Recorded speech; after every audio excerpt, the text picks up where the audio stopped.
Episode 21 is where I put the pieces together. Last Sunday's protest, as well as reclaimed housing, as well as hotels, not hospitals, all tie and play a part in the system of white supremacy, as well as gentrifiers' dreams of displacing vulnerable black and brown people. We're entering upon the household of Ruby Gordillo. Ruby Gordillo was the one that took a stand because she was housed insecure and has children that has several different issues and health, as well as her own health issues, provided a way to claim this house here. As you can see, there's nothing nefarious is going on. They keep the house well kept. It's clean.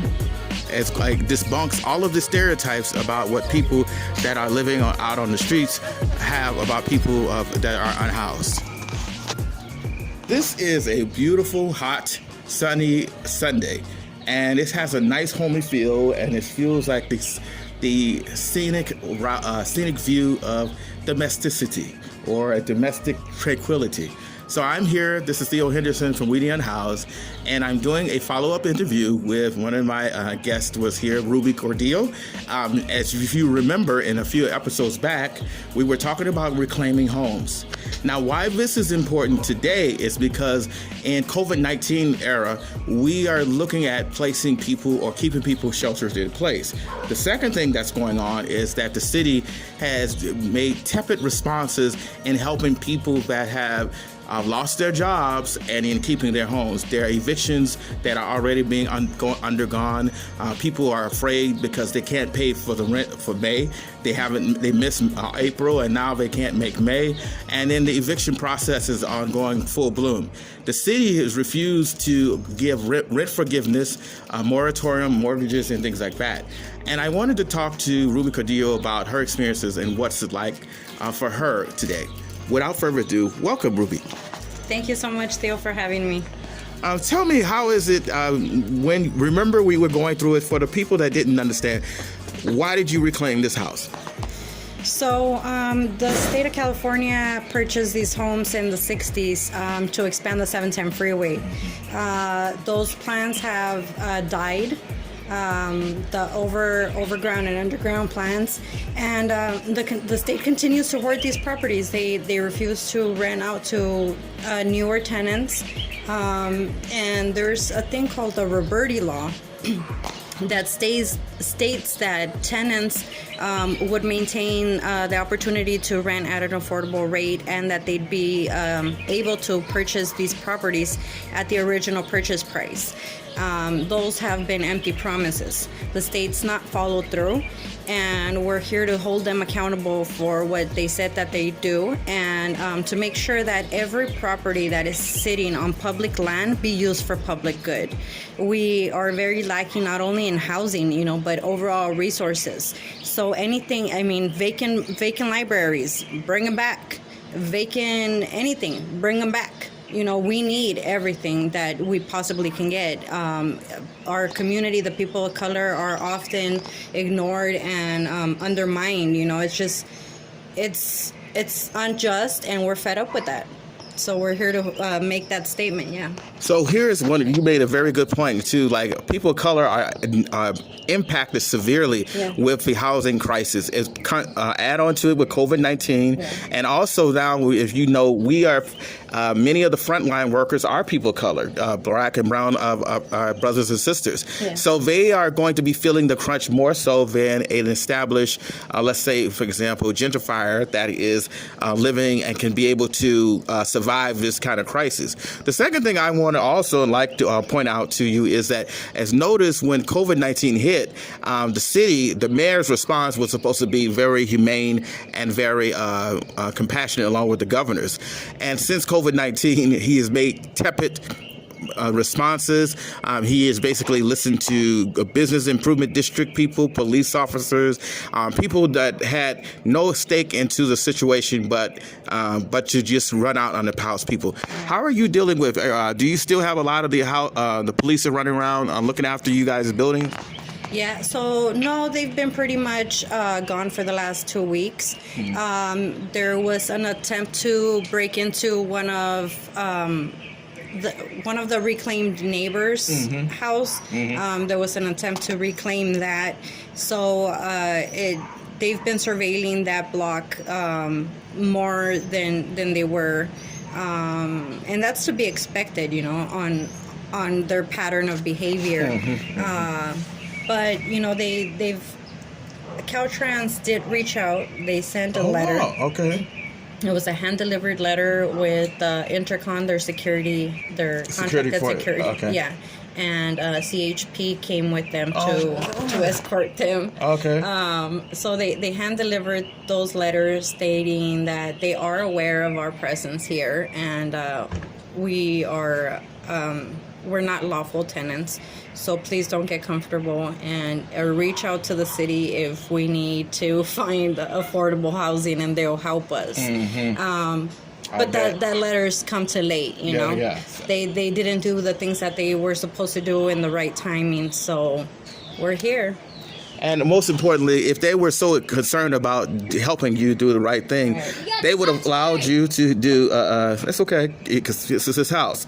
I'm a guest. One of the things that I wanted to point out is this has come too much late. If they really wanted to help, they would have said, "You please stay here temporarily, and we will get you a place where you can be. We will work with you." But they're not trying to do that. They're just using this as a political ploy. So when we put this pressure to them, they can say that they tried politically with some political compassion. I know the game very well as you do. Exactly what they're intending. So how are you liking the house? How are you guys adjusting? Well, we like it very much. Our family are homebodies. So we're used to being indoors most of the time. It's been beautiful to have more space to be able to move around. My kids have been running around. They, my girls take part in the gardening. The other one enjoys the photography, so she'll walk around the neighborhood and take pictures of the plants on other people's yards. That's cool. Yeah, so we're enjoying the house and the community very much. That's excellent. I'm really happy to declare. And this person as deals with being on house himself, is nothing like just being able to lay your head down, go to the restroom without worried about some police officer or some ridiculous NIMBY or someone that doesn't want to unhouse people. I wanted, if it's okay, to ask you a couple questions. Yeah. Hi. Well, let's start with, what's your name? Come on. Yeah. Don't be shy. Tell Theo your name. You know Theo. Yeah. Well, you know now. You know my name now. Theo's been here since day one. Yeah. I saw you had the spinners. Which type are those? The ones that you were using to spin. Your Beyblades. Balance. Are they the better ones, or which ones would you recommend if I was to start out? Because I'm gonna attack and defense. Why? I could do better than that. So, how do you like the house? You hate it? Why do you hate the house? Tell him why you hate it. Explain to him so he understands. Don't put it on your eyelids. Yes, we can. No. It's gonna burn. You burn. As you can see, this is a moment, mom and son moment. So. So he hates the house because it's haunted. Oh, really? Yeah. What kind of what kind of ghosts here? I love a good ghost story. Did you see like poltergeist or anything like that? Yeah. How many eyes did he have? 2. 2 eyes. What did he look No, like? I saw 2 persons. 2 persons? Yeah. Oh, really? Man and a lady. What were they doing? They told you to get out of the house? No. What they asked you to have dinner with them?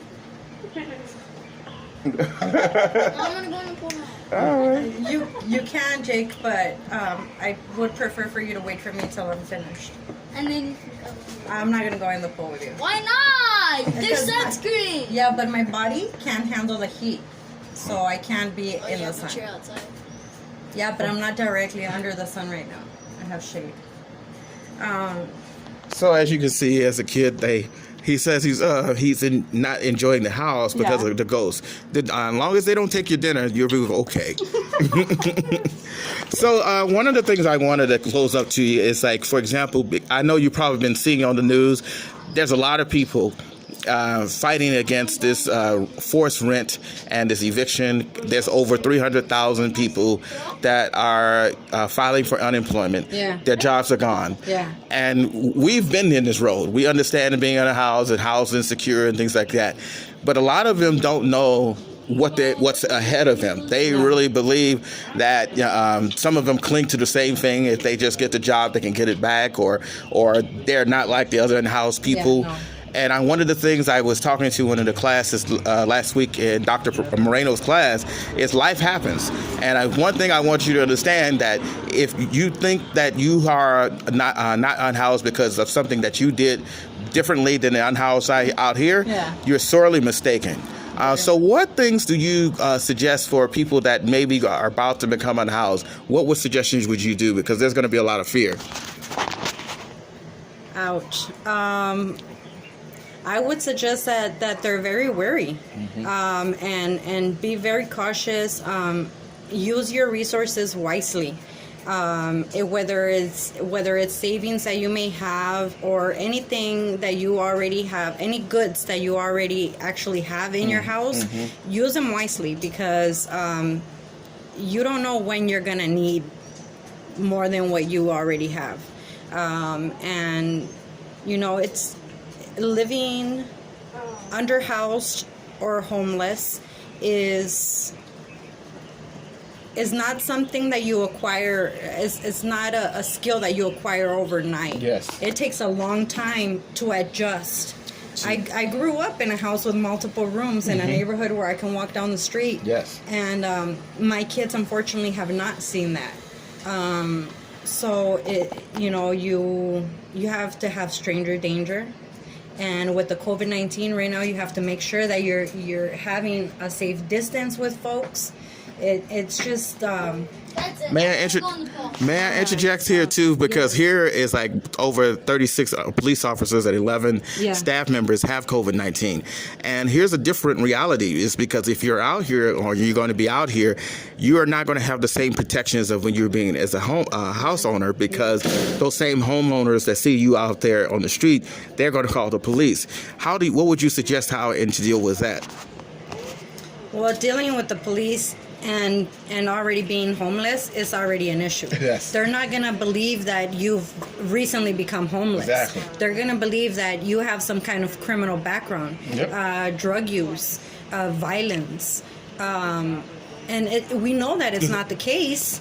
It's so funny you say that, because I had a very good conversation with one of my friends, and he took exception of me saying that he felt that people are picking on the unhoused. And I says, this is one of the realities that you don't understand, is that it doesn't matter if there is one bad apple, but you want to bear the weight of all unhoused people, all 60,000 and counting, to bear the unjustness of what people have against unhoused people. They may have some burglary issues, but that's not all 60,000. Yeah. And conversely, if we did the same thing to house people, people be whining how unfair that is. Mm-hmm. So you can't have one or the other. You have to be balanced. No. You cannot use legislation and ordinances and laws and police to weaponize against poor people.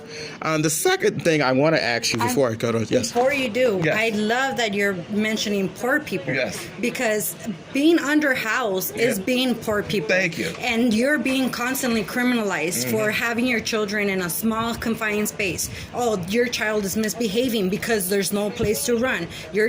Well, this is what I can afford, and this is why I've been living this way. Exactly. It's not a personal choice. But people believe that. People say that, like I had another individual talk about, it's personal choice. People could do something if they want to do it. They can get out. You can become a millionaire and all of that. It's like, if that's the case, then why are you that's living in a house that's housing is insecure not a millionaire? Exactly. It's not. In capitalism, there are winners and losers. And we have to understand that not everyone is going to be successful under this capitalistic regime. And we need safeguards, housing insecure, frontline workers. I'm sick and tired of seeing these ridiculous media campaigns about honoring first frontline responders. If we really cared, we would have gave them livable wages. We would have gave them the acceptable medical things that they needed, instead of a 5 or 10 minute video talking about how we just love these people. That's just it's ridiculous. You know, put money where our mouth is. And it's you know, they're being picky with the frontline workers that they're choosing to have on that image. Who do you choose as frontline workers?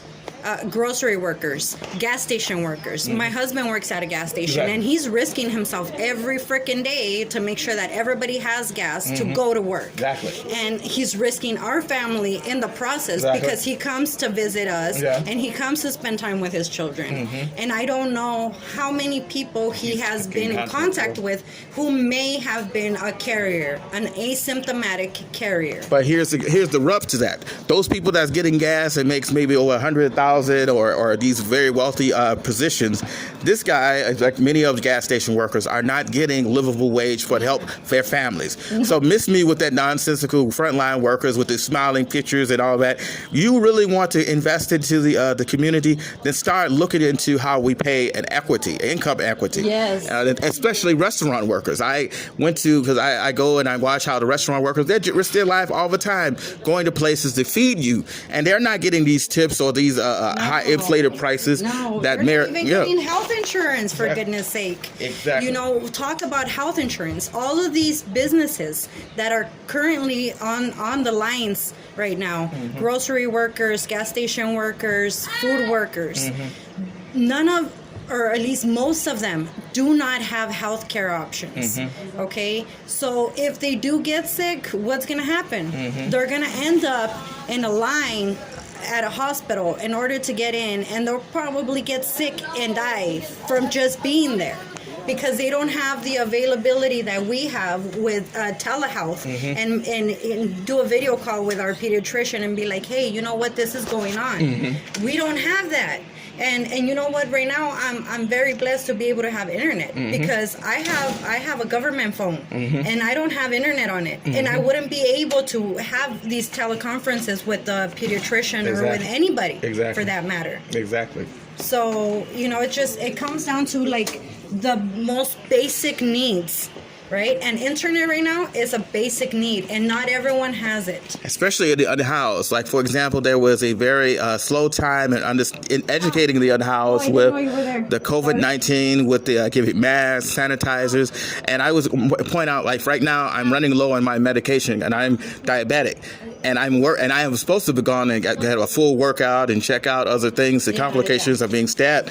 I can't do that because of COVID-19, and I'm afraid to go, because I go in there just for a innocuous thing, and I might end up coming out with even come up dead. Exactly. My mom is diabetic, and so I know exactly what you're talking about. You know, a simple cut on your hand while you're cutting up your veggies to cook a meal, that can literally kill you. So right now with COVID, like, do not have any cuts exposed to anything, because you don't know what's going to happen.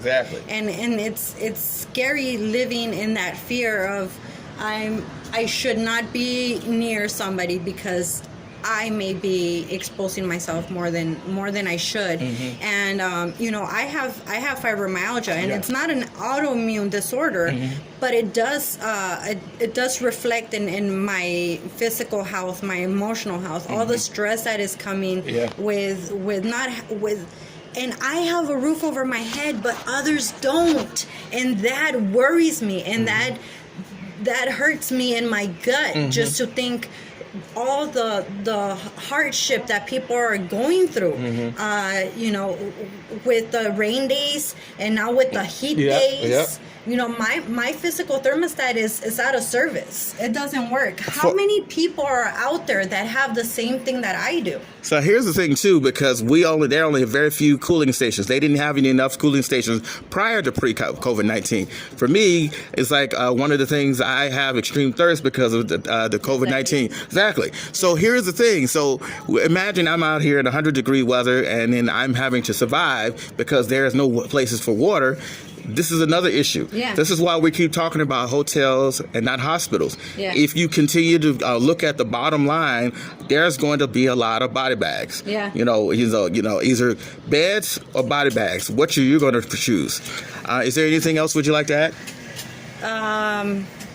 Just if you're out there and you are going through a housing situation, reach out to your local community group that is fighting for housing rights. I'm a member of ACE, the Alliance of Californians for Community Empowerment, but there's other tenant unions like Los Angeles Tenant Union, SAGE, DSA, all these people that are willing to lend you some knowledge and some resources for you to get back on your feet. And we know that it's going to be a long, rough process. Yes. But, doing it on your own is so much harder than you can possibly imagine. Yeah. You need the help of the community. You need the help of your neighbors. You need the help of your peers. Reach out to them. Yeah. Don't have any shame because you're not the only one going through this. Yes. Well put. This is Theo Henderson from Witty Unhoused. I thank you all for listening, and I hope we truly meet in the light of understanding. Thank you very much. Thank you, Theo. Thank you. Perfect. I always enjoy interviewing you and Martha. And you guys give such real onus to the situation. Yeah.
Oh, I see. Okay, we have to move. You have to move. I don't know if this is gonna happen, but Is it? you have to be leader of the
March.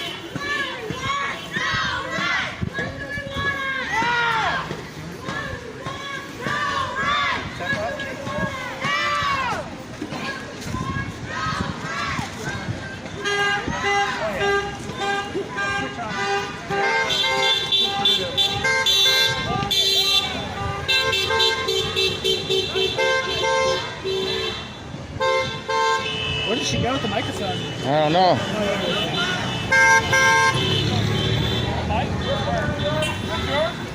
You gotta have a helmet on, okay? You can't be in the street without a helmet on. It's not safe for him. Go ahead, buddy. When the light turns, okay? Wait though, because it's not safe. Okay? You don't have your sign. You gotta have a helmet on when you ride the bike. You know what?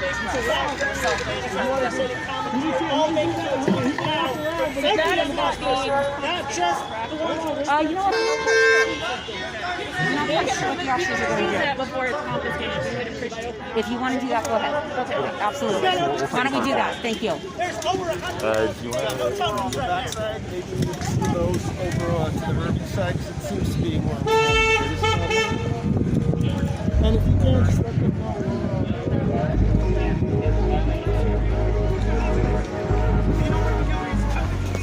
Hi, my name is Ruby Gordillo. Please join us with episode 21. It all ties together.